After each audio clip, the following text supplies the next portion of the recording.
YouTube.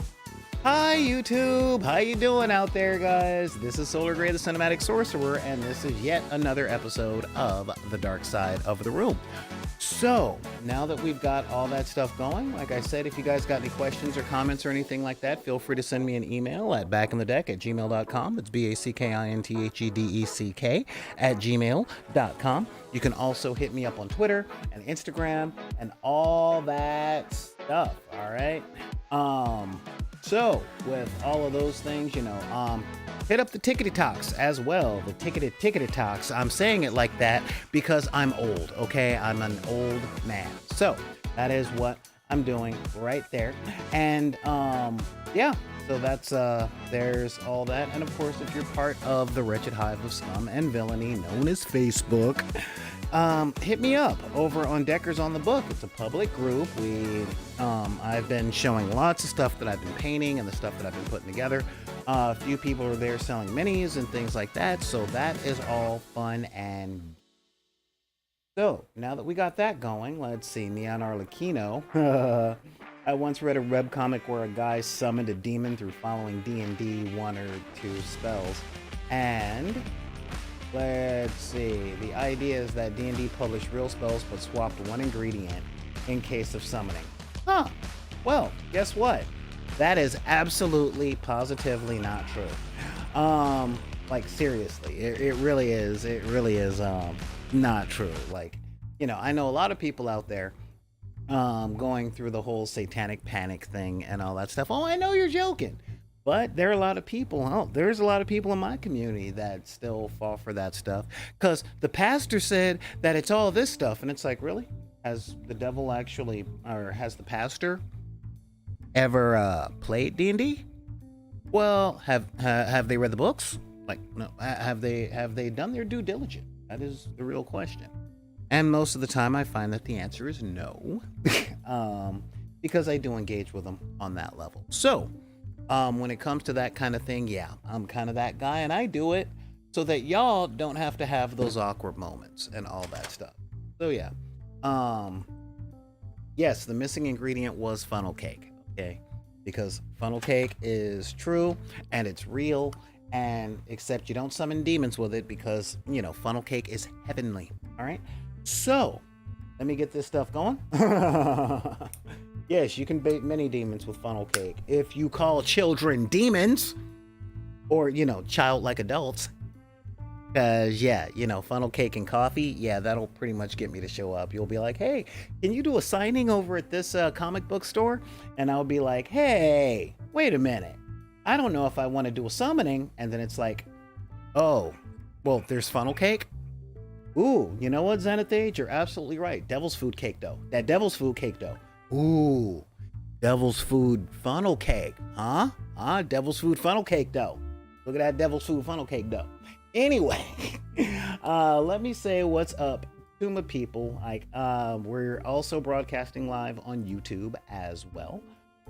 So if y'all wanna share the link in the YouTubes to your friends that are like, I don't have Twitch. Well, here it is right there in the chat. Just post that up in your social medias and all that stuff. Also, share the stuff being like, hey, I'm kicking it with this cool dude over here at twitch.tv/BID_P. Yeah, so, there's all that. Let me just put that link right there. So before we really get started onto our thing, this is the time where I start begging for money. Okay, guys, look, doing everything I can to keep this channel open and all that. And if you want to help with that, then grab a t-shirt. Grab a t-shirt over here at ePublic. Ooh, look at that. Yeah, look at all these. You guys can have a little salt. And yeah, we're having a 20% off sale. So that's the whole thing. % off sale. Look at all that. Yeah, I mean, we got t-shirts. We got COVID masks. Wall art is some of my favorite stuff. But I will tell you guys the truth. My favorite thing that we sell are the notebooks. Our notebooks, our cool back in the deck notebooks. Wizard Saul in blue is still my particular favorite. Okay, look at that guy. It is so awesome. And this is for GM's notes, or even if you just want to keep a journal about the stuff that we talk about there. So seriously, I would say head on over to TeePublic and grab, grab some stuff, maybe for you, maybe for loved ones and all that stuff. And again, we also have a Patreon. Just look us up over there. So there's lots of ways that you can support us. And if you don't want to do anything all that big, I get it. I totally get it. Okay, because hard times is spreading just like the news. Look out, homeboy. It'll be coming for you. Classical reference, don't worry about it. But here we go. Last link I'm gonna be putting up for all of the begging parts, which is the donation link, so if you're up for, say, buying me a cup of coffee, maybe, it's not a coffee account, and I know they're trying to trademark that whole buy me a cup of coffee means to donate here. But yeah, that's straight to the YouTube. My friend Cameron is sitting up on he is on deck to let me know whether or not people have done so that would be kind of cool. All right, so now that we've got all that stuff out of the way, let me stir up my coffee and let's get to this. Now, there are a lot of people out there who want to get into certain hobbies. With all the stuff that came down with Wizards of the Coast, and I'll talk about that later on this week, okay? I promise. Because we won! We won! All right, I'm good with that. And this social media is a thing. All right, thank you so much, Neon Arlecchino. You're on a 14-month streak. That is so awesome. All right. And yeah, if you're new to the channel, I do that dance every time someone subscribes. All right. Regardless of how I'm talking and all that stuff. I'm like, yes, blah, blah, blah. I'm on a rant and another thing and another thing. And hey, all right. Yeah. All right. Anyway. So a lot of people want to get into stuff like that. And right now, I really want to talk about tabletop miniature. Okay. Because there is a culture, right? I'm part of a group on that Book of Faces for Grimdark Future and Grimdark Firefight for One-Page Rules. And a question came up. Let me see if I can find. Because I'm like, dude, get out of my head. Hey, get out of my head.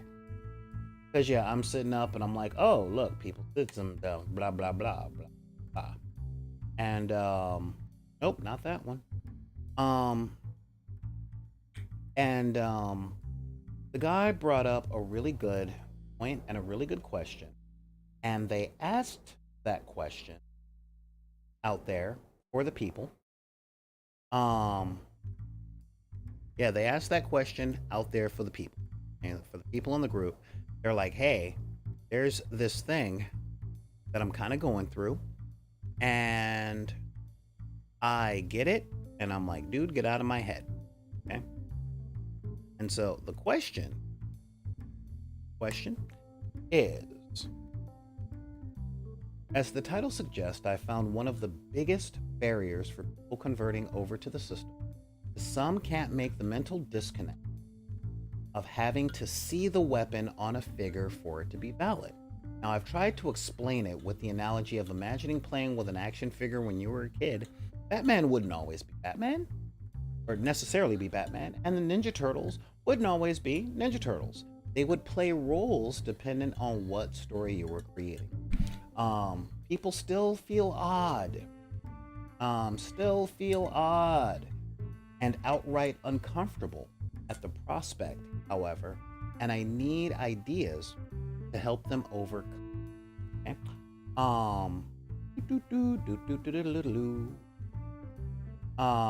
Yeah. So, wait, let me try not to help the guy. Let's see here. Yep. So, has anyone experienced similar issues, or is it just me? And the fact of the matter is, yes. I've experienced this at great length. Okay? At great length have I experienced. I have a lot of people and a lot of people that I interact with, who used to play Warhammer 40K, and didn't like the direction that the game went. And they kind of put up their models. And I get why they put up their models. And so once I got into One Page Rules, Grimdark Future and Grimdark Firefight, I'm like, oh, this game is a pastiche of Warhammer 40K, which is kind of neat. But 90% of the people that I try and teach this game to work their hardest to turn this game into Warhammer 40K.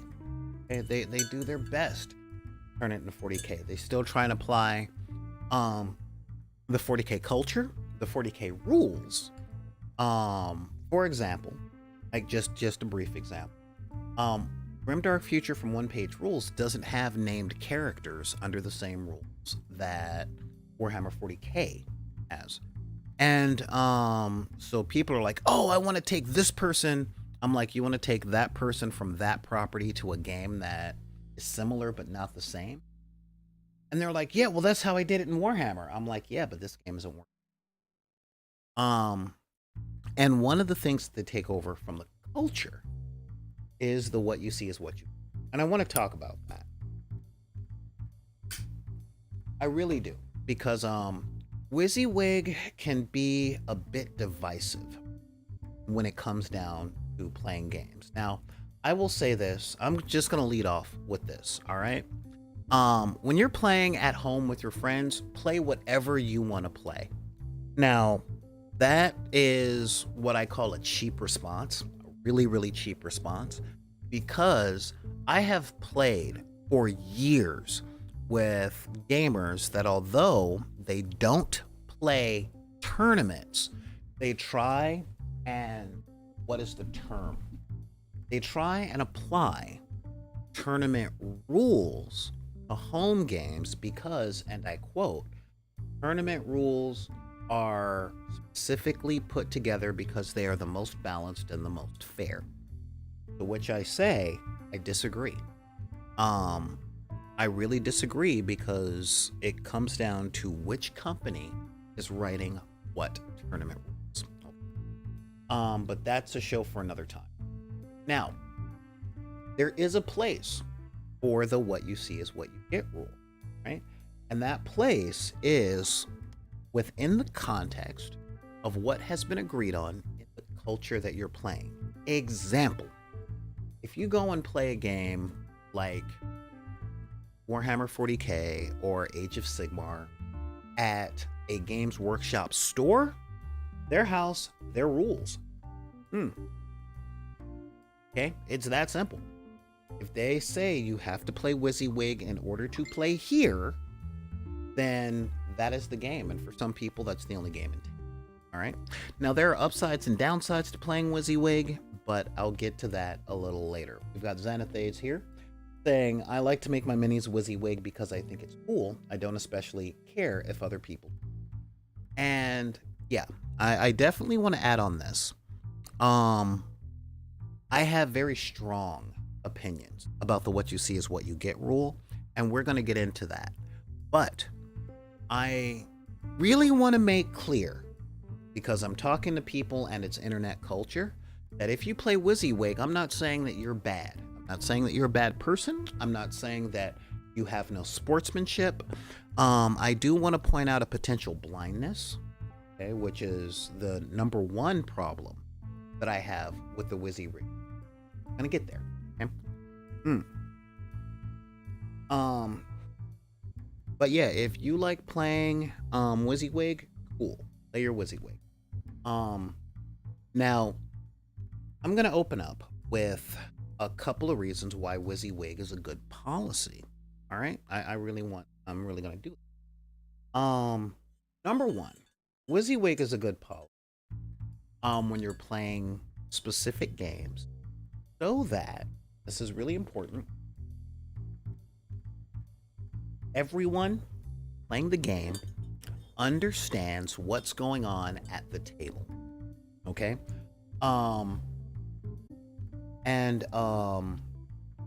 And real talk, um it was interesting because how can I put this? I never had a problem understanding what was on the board. Um, yeah, I never had a problem understanding what was on the board. Um, without the Wysiwyg, I never had a problem with it. But again, I play games a little differently from a lot of folks. Okay? Um, One of the things that I did notice, this was in first, second, and third edition, was nope, I'm not joining your mailing list. Okay. One of the things I absolutely noticed was when you're playing a game like War Machine or any game that has models specific to its property, okay, really specifically to its property, it's very easy to do the Wysiwyg thing. Really easy to do. What you see is what you get. War Machine did not come with customizable models. Okay. So what was on the card is what was in the box. You couldn't switch out weapons. You couldn't, you could customize your miniatures aesthetically, but what was on the card was on the Now, with other games like Warhammer 40K, Age of Sigmar, pretty much the Games Workshop game, sometimes even Dungeons and Dragons, if you have a mini or 30, you can put together your team all you want. Okay? All you want. You've got your team. You've got this one team that you got, but the customizable loadouts, that can get a little crazy. Okay. Now I'm gonna bring up, say, a Warjack. This guy here. I'm not even sure what Jack this is, but under the old rules, looks like he's got a Gatling gun here and a fist, and it looks like he can shoot stuff. But yeah, he's a heavy Warjack that's got some stuff. Was the behemoth, and he had essentially impact fists and 2 cannons, and it was all cool. Not gonna lie, it was one of my favorite models because it was all metal and it was heavy, and I'm like, yeah, it's a big heavy Wobot, yeah, you know. But what are we looking at? You're looking at mercenary from Privateer. Now, I personally think these models are awesome, but they're with the mercenary faction, so they had their own rules. But whatever their loadout was, in the box on the card, that's what they had. Models came as what you see get. Same with most of the games that I've played over time, HeroClix. But when it came to the games that had customizable stuff, there things got a little odd. Okay. Let me steer away from Warhammer 40K and go to the old days of FASA and FanPro with BattleTech, where you could customize all of your jacks or all of your mechs, going, well, this one has a giant pulse cannon, this one has a missile launcher, all that. But anytime that there are miniatures there was a thing of loadout, and this made me really question one major thing. Okay, when you're playing the games, what is your purpose? Are you a modeler or a player? Okay, I always have to make sure that those differentiations are made. Now, my friend, who I play the most miniatures game, he is my gaming partner, ride or die. But he is a modeler. That is the primary thing that he does. He likes, he buys lots of games because he makes, I wonder what that's like. But, and this is really big, Um, he grew up making models. He grew up with model kits and things like that. So the majority of his joy when it comes to these hobbies is actually putting everything together. Okay? And when it comes to some of the games that we run together, um, he does Wysiwyg to a degree. And I talked his reason came down to untrustworthy players within his gaming circles and at gaming stores. Okay. He plays a lot of tournaments. I can see that. Hmm. Now, folks that play with me know that I don't Wizzy. I don't what you see and see is what you get. Primarily because I like to play games. Okay? And when I say I like to play games, I mean I like to try before I buy. I really like I have fun army building. I love making lists. However, I'll make a list that'll be fun in my head. I will try and play the list that's in my head. And if I don't have fun with it, and I don't mean if I lose, I mean if I don't have fun playing with the army that I made, then I'll go back to the drawing board and I'll rewrite it, you know. But if I play a card deck or team, and I'd say through halfway through the second turn, my arms are sweaty, you know, or my arms are heavy, my palms are sweaty, you know. That's not fun for me. So I go back to the lab again. Oh, there goes Rabbit. And when I do that, I may go through 4 or 5 or 6 different iterations of the team. Now, where does this come in? Well, if I buy models and I put them together, if I don't have fun playing the team and I'm in a Wysiwyg environment, that means I've got to break down the whole thing physically, put it back together, and then do all the sanding and the scraping and the recustomization, and I gotta find the weapons, and oh my god, it's just a whole big headache. And the fact is, I'm not good enough at any particular game to have the perfect list and perfect loadout for optimized fun before I play a game. No, I really don't. So I play with proxies. I play with stuff that's not what you see as well. However, I'm also a trustworthy player. Okay, now when I talk about the untrustworthy player, when you're playing a pickup game, okay, you go to a game store and you want to play something popular, there are players that will tell you, oh no, that's not the one with the gauze rifle.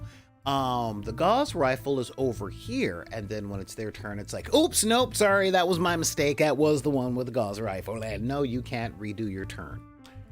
All right, that in and of itself, not cool. All right, but that isn't a thing about the game system. That comes down to an untrustworthy, right? Now, being able to tell models apart is one, right? And I do mean this. I know a lot of people have come across players that chase the meta. What that means is they've looked at what is winning in tournaments, because when you're doing stuff online, it's pretty easy to do that. And they'll say this counts as that, this counts as that, this counts as that, because they want to play the game that wins, right? And this, like, those two reasons are the biggest reasons that Wysiwyg became a big part of the culture outside of Games Workshop. Now, Games Workshop will publicly say that is the reason where they do what you see is what you get. But the real reason is that a lot of the loadouts can't do unless you buy more models. Okay, I mean, they release kits that don't have as many of one weapon as you might want. and they don't sell weapons packs. Excuse me. Now that we live in the age of 3D printing, that is less of a barrier, but it's still kind of a barrier because now you can print up whatever gun you want to use or whatever jetpack you want to use. But then you hit the problem of, will you be allowed to play that at the place that you play, be it your friend's house or the store? You get what I mean? But to describe what a miniature has and to go, look, there's the plasma pistol. Look, there's the jetpack. Look, there's the cannon that shoots puppies at giant groups of people, giving them a -3 to hit because they're stuck with an adorable puppy that everybody wants to play with. I totally get it. I totally get how cool that is to point it out. However, that does not mean that the game cannot be played without that stuff. At the end of the day, when we're playing games, we're really playing with little toys and we're making them go pew pew pow pow, right? And I've heard every single passionate excuse there is about this. All right. Puppy cannon should not always be Wysiwyg. That would be very expensive unless I can get a hold of my 3D. Anyway, but yeah. Now a really big barrier that this can put up is there's a preconception in pretty much every hobby that comes with trying to justify the. Hey, we got Jack Langster. Something a little different in LARP. Yeah, I heard one where lockpicking is done by actually learning lot use. Okay, that's pretty hardcore. And thanks for tuning in, Jack, by the way, man. I miss you, but my aim will improve. Yeah, I definitely get where you're coming from on that. And we covered a little bit before the Wysiwyg rule comes down to where you're playing, and a lot of the so yeah, it really comes down to a lot of that. Now, when it comes to doing Wysiwyg in LARP or Wysiwyg on tabletop games, a lot of people, like I said, there's a preconception when it comes to a lot of folks. And if this is you, I don't want you to feel attacked, okay? I'm putting that out there right now. I'm not attacking anyone. But I do have to point out a social blind spot where a lot of folks automatically assume, and this is just an assumption that folks have, that the people that they're playing with are coming from the same circumstances that they are. Okay? I did a lot of stuff when I was a young adult. I was part of the SCA, the Society for Acronyms, also known as Sword Carrying A-Holes. I went to Renaissance Fair, I did Burning Man, and the thing that I couldn't get people to understand was that I was a different economic level of poor than what they knew or considered. And this is what I mean. When I was playing War Machine, I had a little bit of a good thing. Okay, at the time, when I first started, I worked at a game store. I worked at the Game Castle in Fullerton. And working at that store came with a 30% discount on everything that I bought at the store. It wasn't quite the company store. Okay, I wasn't doing a 15 tons and where do you get another 2 Warjacks and deeper in debt? It wasn't like that. But I got 30% off. So what does that mean? That means for every dollar that something costed, I paid 70 cents for it. So if something was $20, okay, what was it? I got 70 cents. 70 times 2 is 140, times 10. Yeah. So I essentially paid $14 for every $20 I spent. Okay. or for every $20 that the MSRP was, right? So that was pretty big. And those costs added up, or those savings added up. But I was also playing a game that was artificially inflated. My favorite components of the game were $20 for like 11 years, just $20. So, and I paid 14 of that. All right. And I didn't have to spend gas money to go play because I was already there. So I had an advantage where I could keep up with the other players, but I could budget that in. You know what I mean? There were lots of games out there like HeroClix, Magic the Gathering, and stuff. I almost had a nosebleed one day when there was a kid that came into the store with one of his friends, and he's like, "Hey, you want to play draft?"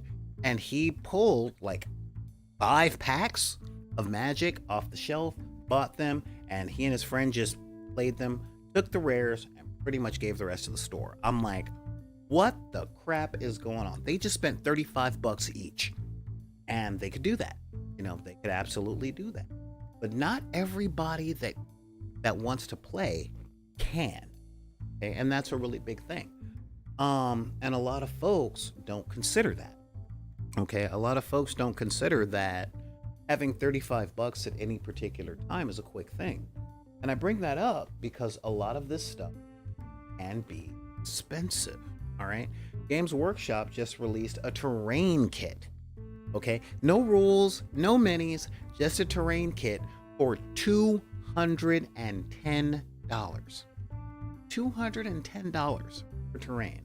Now, where I am in California, I think minimum wage has just been raised to $15 an hour. But $200 for a terrain kit is still a day and a half of a day and a half of labor for this thing to supplement your game. And, you know, given rent and bills like internet and phone and all that stuff like that, that's a serious thing. Just because some people can do it doesn't mean everybody. And there are a lot of companies out there that I talk crap on a lot, that just kind of capitalize on fear of missing out, keeping up with the Joneses, all that stuff. And they don't care if you can pay your internet bill, but you have to. So when it comes down to Wysiwyg, I see its necessity when it comes to games that have specific IPs, all right, very specific, like Warhammer 40K, Sigmar, War Machine, Hordes. They have specific IPs, they have specific models, they have specific stuff that do that, and they have environments where this matters. Okay, and that is a really, really big thing. Excuse me. Now, where doesn't Wysiwyg matter? Okay, and the answer to that question is model agnostic games. All right, model agnostic games. That is where Wysiwyg becomes a sticky wicket. All right, and why is this? Well, as I said, if you guys have been watching the channel for the past month, y'all know that I am simping for Grimdark Future from onepagerules. Okay, I freaking love that game. It scratches every itch, every single itch that I get from Warhammer 40K. I understand why people like Warhammer 40K now. I really do. I really, really understand why folks dig it. It's a cool system. The minis grow on you, right? They do. They grow on you. And you know, the lore, yeah, the lore is cool, but you don't need to play the miniatures game for the lore. There are hundreds, and that is no exaggeration, hundreds of novels, there are comic books, there are video games, and Henry Cavill is talking about making a movie and all that stuff. And that's cool, all right? You can be part of the Warhammer like world without actually having to play the Warhammer game, which is cool. I really kind of dig that. And their games do start fun, but then money gets in. And so when I went in for One Page Rules, I'm like, oh my God, money isn't really a thing. They just publish everything for free. This is awesome. And I look at a lot of my friends. Grimdark game and what model agnostic? Yes, we can. No problem, Jack. Grimdark is a setting where the future is horrible. Okay, it is horrible. There are no good guys. Everybody's fighting war all the time. In the Warhammer 40k universe, it is massive sci-fi. Earth is colonized, millions of planets out there, but they're very much xenophobic, pro-Earth. They do campaigns to wipe out aliens, but the aliens that are out there, like the elves, are running for their lives because there is essentially a Cenobite goddess that they made that's waiting to eat their souls, and they have dark elves that are out there going, no, come on to the dark side. They have cookies. They just want to make a harp out of your tendons, you know. There are orcs that are big football hooligans, and it is wacky. It is over the top, and everything is dark all the time. Everything is blacker than the black is black times infinity. You know, it is a setting of edgelord. Now, what a model agnostic game is. It's a game that says this is made to be played with miniatures. Bring out your little toy soldiers. But with games like Warhammer 40k that are, you know, that's in the Grimdark setting, okay? It is from a company that says this is our setting, must use our models. These are the models that we provide. This is what you can buy, right? Yeah, naked fat guy just floating in space. Pleasure demons living, yeah, and pleasure demons living as pores. Exactly. I mean, the whole, they just released a bunch of models that are genetically engineered child soldiers that have a belt-fed missile launching Gatling missile launcher with missile launchers on top of them. And I am so happy that artists that worked for Image Comics in the early 90s are still getting work. I mean, seriously, it is absurd. But a model agnostic game, such as Stargrave, the Rangers of Shadow Deep, Grimdark Future from One Page Rules, Age of Fantasy from One Page Rules, 5 Parsecs from Home, make it clear, play with what you got. Okay, play with what you got. If you want to play this game with Green Army men, go for it. If you want to play this game with your old Warhammer 40k collection that you don't play with anymore, go for it. If you want to play this game with a bunch of D&D miniatures that are just collecting dust in your closet, go for it. It's all there. And yes, the specific game I mentioned, yes, it is, the answer to your question, Jack, is yes, it is inspired by but legally distinct from Warhammer 40k, and it is absolutely free to download, including all of the codexes for all of the armies, absolutely free to download for anyone that wants to play. They make their money on Patreon, and the real truth is, I love them for it. And if you're going to ask me that question next, yes, they have a fantasy game that uses the same rules, all of that stuff. Putting the link here on YouTube.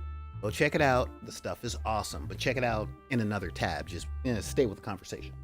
But yes, it is inspired by but legally distinct from Warhammer 40k. And the question that came up from the group is a lot of the 40k players want to do what you see is what you get. However, yeah, something applicable in the Discord meme channel. Seriously, Neon, you are like the meme guy on the Back in the Deck Discord. You're like, hey, here's a meme, here's another meme, here's another meme, which is awesome. So yeah, it really is one of those things. And of course, this channel is all about playing and making stuff because you want to, not because you have to in order to keep Joneses. Now, the number one thing that I want to bring up when it comes to Wysiwyg is there is a level of immersion and a cinematic feel. And if that's what you're going for, cool. A lot of this stuff comes down to something I talk about all the time. Do some introspection and ask yourself the question, where are your priorities within these activities? Okay, that is a huge thing. As I said, my ride or die likes modeling. They like modeling more than anything else. Modeling is like their number one thing. It's not by a huge margin, but it is their top priority. It's what they grew up doing. It's where their passion is. Um, I love to play. I love to play games. All right. So, and I also come from a very destitute background, meaning I can't keep buying the cool.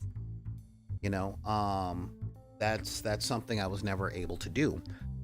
It's one of the reasons I got out of a lot of games I was into, specifically card games. I played Magic the Gathering for a long time, but every new release comes a little power creep because these are companies that have to stay in business. So, much like riding public transportation, I know where my stop is, and that's where I get off. All right. So when it comes down to, hey, look, there was a new release from this thing. Okay, that's fine. You know, but I try to avoid environments where you have to be completely up to date. You have to have the new thing. And a lot of environments won't tell you that that is the case. What they'll do is they will very simply act as though it's true and as though everybody already knows it. It's like an unspoken cultural. And the truth is that can be a little difficult. All right. Now the condescending side of me is saying, look, if a gun kills your immersion, then you need to work on your imagination. That's the cynical side of it. Okay. The cynical side of me that's going, okay, what are you looking to do with this? Trying to recreate everything pound for pound the way that it happened in the book, because we don't have that kind of budget. If I was a god and I could create a pocket universe, oh, we could totally do that. And you could play the Fall of Cadia. We could redo the Tet Offensive, you know. But that's not where my head is. Not to mention, that's not where I have the budget or the magical power. And make no mistake, I'm a very powerful wizard. So when it comes down to those types of things, it's important to know within yourself why you are participating in this activity, and to be able to articulate that to someone else. Okay. Now, over here at Back in the Deck, we are huge on communication. All right. When I want to play a game, I want to play a game. That's the whole thing. And a lot of my old friends, I had to stop playing with because, how can I put it? I kind of took it personally when they tried pushing me to Wysiwyg because they didn't trust that I was being honest. I'm like, we've been friends for a long time, and if you think I'm gonna lie to win, then I shouldn't play with you, because I'm not going to. And one of my big triggers is going into somewhere with my friends and not having the benefit of not being a monster. You know, when I'm perceived as a monster with people I've known for years, I get a little upset. Because I'm like, what behavior have I exhibited that shows you that I do that? You know, I get if we're new. Like, if I just meet a stranger and they're acting that way, it irks me, but it doesn't put me over the top with anger. But if you've known me for more than a year, and you're going, nope, I don't trust you to cheat. I'm just waiting. You've just spent this past year being a decent person, and I'm waiting for the hammer to fall. I'm like, I don't have time for you. Especially not when it comes to things that I want to do for fun. So that is where fun leaves for me. That's particularly me. That's myself. That's where I draw the line. Because my fun is in the doing, not in the winning. My fun is, But again, I've done that introspection. I know why I'm involved in a lot of these hobbies. All right. My imagination goes all the time, whether or not I want it to. It is rather exhausting. However, there are some people, and this is something I get because, again, I grew up in the hood, guys. Didn't have access to a whole lot of stuff. And one of the big things that I learned in my adult life after I had some time to do some retrospection is marketing is strong. Okay, marketing is really strong. And box art is put together, like advertising art is put together by professionals that really want to tickle something in your brain. They really want to tickle something in your brain. So when you buy that model kit, I think when I was growing up, I had one model kit, just one. And it was of the General Lee of the Dukes of Hazzard. And I thought it was a toy. And then I open it up, I see the thing in pieces, and I'm like, what is this? And I was told, hey, you got to put the thing together. And I'm like, all right, cool. I'll try and put the thing together. And I couldn't get it to look like the box art. And I was mad, and I put it down, and I never picked it up. Never picked it up again. Okay.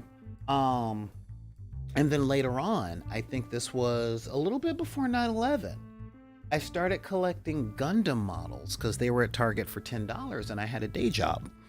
And I would put them together, and I would just play with them. And I would sit down with my nephew, and we would play with these Gundam models. I didn't sand them or paint them or line wash them or do any of the things that we do here on Hobby Hall. I put them together as toys. And I'm like, especially since at the time, Gundam Wing was on TV. So I could get a Gundam Wing model for $10, and I could play with my nephew with them, and that is how I did it. Okay. Could I make the stuff look like they did on the box art? Not at the time. I didn't have the skill set. And developing that skill set can be rather discouraging. But I like to play. So when it comes to the what you see is what you get rule, I play. I don't like cheating because cheating is a shortcut to winning, and victory isn't my... You get what I mean? So yeah, now again, I'm not saying that Wysiwyg is bad, okay? But I bring up the economic thing and the be aware of the people that you're playing with. They may not have as many resources as you. I bring up because these are things that have become silent barriers, silent gates, all right? Sometimes invisible gates that create outsiders when it comes to these hobbies. Tabletop miniatures games, tabletop role games, LARP, stuff like that. Essentially, everything that we enjoy was put together and created by outsiders. And while we're doing that, though, we tend to take the model of society that turned us into outsiders, and we use it to close the door on other people, i.e., we accidentally create other outsiders. So when it comes to doing the Wysiwyg thing, and I've heard every excuse as to why people can't play with other people whose models aren't painted, takes me out of the game. And I'm like, look, guys, you do you, okay? However, very mindful of what your actions are trying to impose on other people. Okay. I'll never kick someone off of my table for playing Wysiwyg. I'll never kick someone off my table for not playing Wysiwyg. But I will leave a table that demands that I Wysiwyg and won't buy the minis. I mean, like real talk,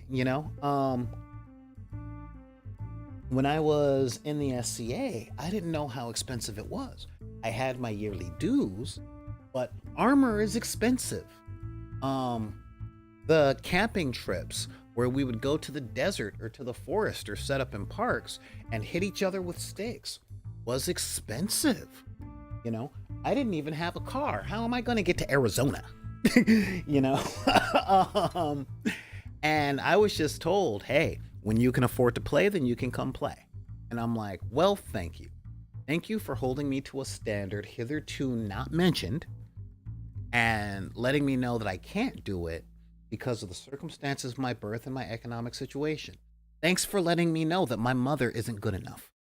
And they're like, we're not trying to say that. No, you're just trying to say that until I have the disposable income that I've never been able to get my hands on because of reasons, I'm not allowed to hang with you guys.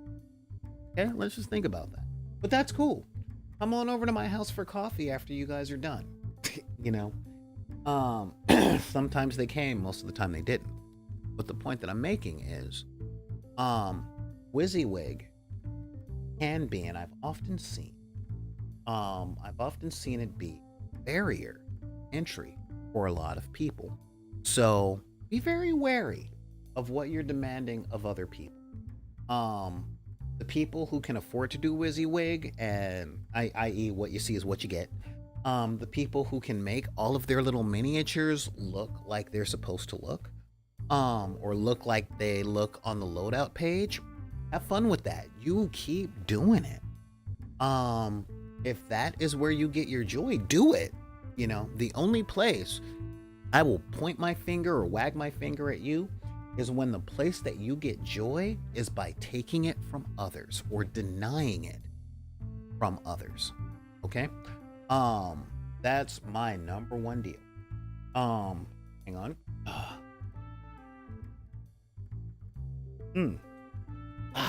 There we go. So yeah, what was this, Jack? Yeah, got rid of the physical representation tools for that reason. Armor is cardboard. You can use your imagination. Okay, that's very cool. That is very cool. And don't get me wrong, there's a lot of stuff that goes with it. One of my last years at Burning Man, I was asked, because, I'm black, why there aren't very many black people. And I gave them a myriad of reasons, all right? A myriad of reasons that they never really thought about, but they didn't really engage with. Cost, like monetary cost and circumstantial cost, to get there. But these things are real, I want to put this out there since we have a LARPer that's one. If there is a character with a chainmail bikini, can they afford to buy a chainmail bikini if they go to a LARP? Really,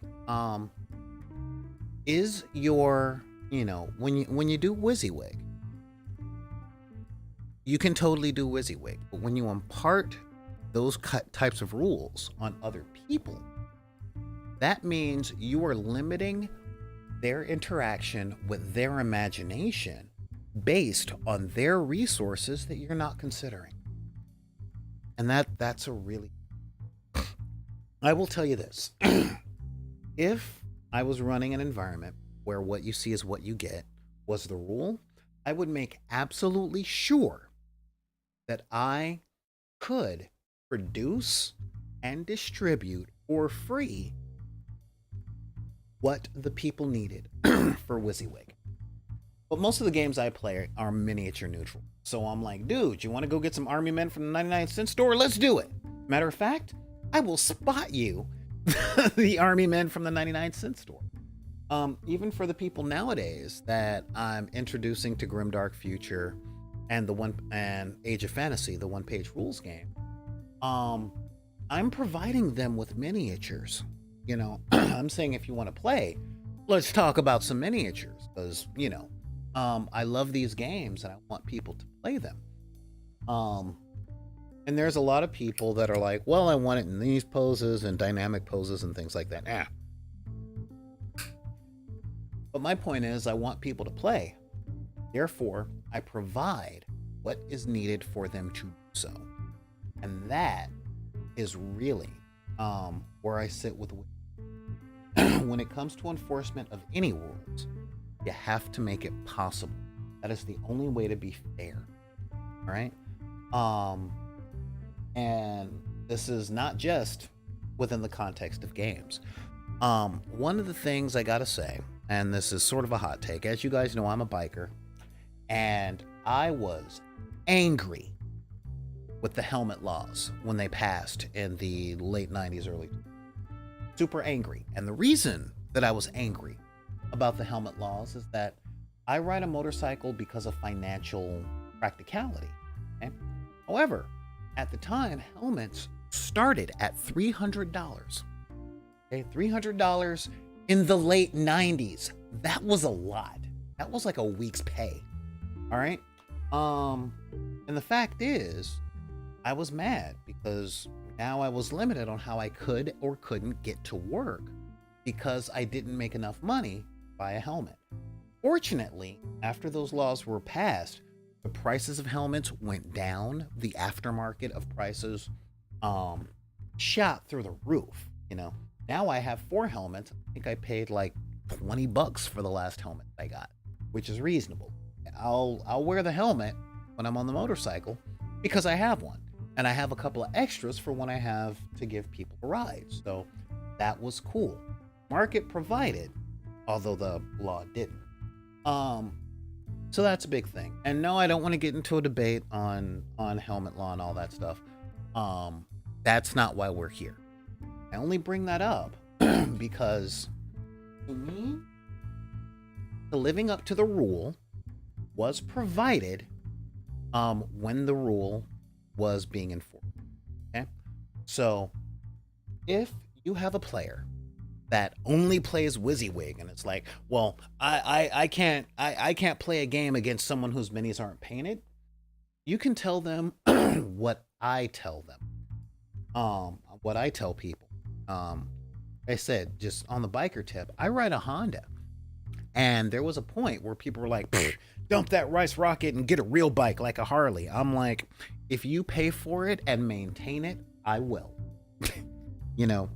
So if people are saying, well, no, you can't play this game with me unless your minis are painted, you can look at them and say, look, I'll let you paint my minis, or I won't play with you. I go for the latter. Really go for the latter.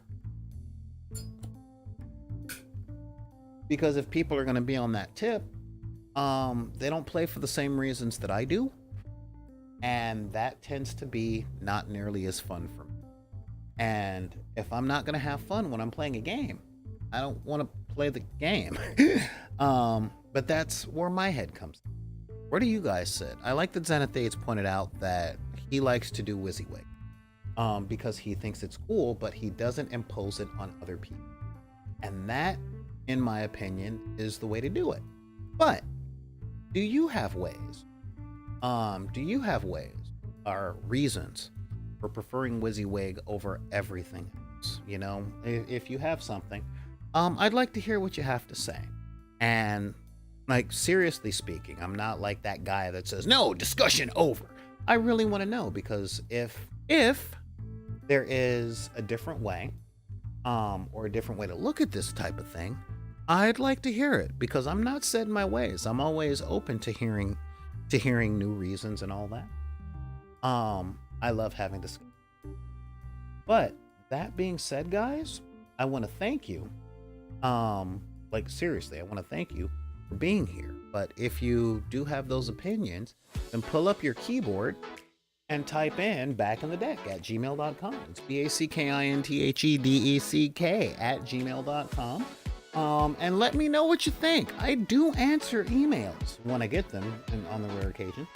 Hit me up on Twitter, and on Instagram and TikTok and all those other places. If you are part of that wretched hive of scum and villainy, then hit me up on Deckers on the Book. All right, guys.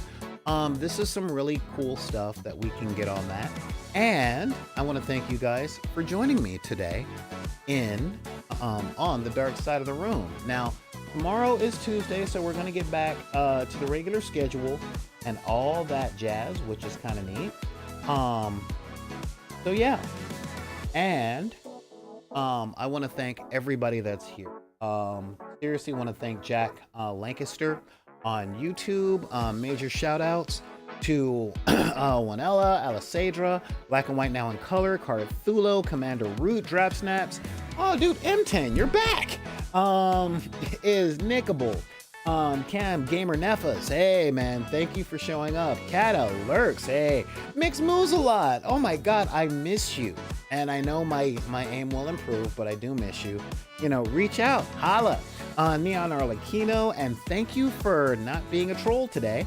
Squizzy, welcome. Okay, welcome to the whole thing. And Xanathades, man, seriously, if I'm out in your region or you're out in my region, let's get together and I don't know, hang out, do something other than beer and cheese, because I know where you live.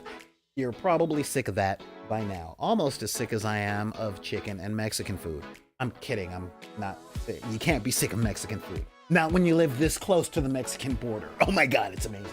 But with that, I want to say thank you all for being here. You know, if you like what I do, hit me up with a donation. That really helps to keep all this stuff going. All right, like seriously. And we have a Patreon, and I'm doing my absolute best to try and get that moving like a machine. Okay, I'm really trying. But man, it's hard doing this without a staff. So, you know, help me out on that one. Subscribe to the channel, and all of that jazz. So, with that, I gotta say, if anybody tells you that you guys can't like what you like because of the circumstances of your birth, be it race, religion, creed, gender identity, disability, neurodivergency, or your budget, you can tell them to take any of those cards and put them back in the deck. I am Solar Gray, the Cinematic Sorcerer, saying thank you guys, and we will see you next time on the dark side of the room.